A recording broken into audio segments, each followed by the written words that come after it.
বাইরে কি দেখাও? আমরা তো গাড়ি কাগজপত্র ছাড়া গাড়ি বেচি।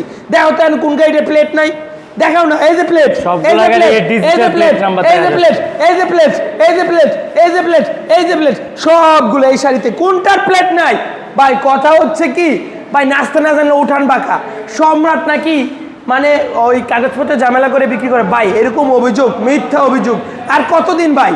পারলে সমানে সমানে খেলো, বাইকের দাম কমাও, রিয়েলভাবে ব্যবসা করো। এই যে এই গাড়িটা জার্মানি, মানে এটা জার্মানি, বাট এটা কিন্তু অরিজিনালি চায়নাই বলা যায়, কারণ এটা কন্ডিশন চায়নার মতোই হয়। এই যে এটা চায়না। এই গাড়িটা তো কেটিএম বলে বিক্রি করা যায় না, এটা কেটিএম ডিউক বলে বিক্রি করে ফেলে অনেকে।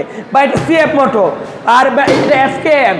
বা এগুলোর দাম একদম কম আমাদের এখানে সম্রাট বাইক গ্যালারি থেকে। এটার দাম মাত্র 70,000 টাকা, এটার দাম 68,000 টাকা, এটার দাম 65,000 টাকা। ভ্যানিলিটি এন্ট্রি, নাম্বার করা, ডিজিটাল প্লেট। প্লেট তো দেখছেন। সম্রাট bike gallery location Narsingdi, Madhabdi bus stand, Shitalabari মোড়, মিড টাওয়ারি। আল্লাহ হাফেজ।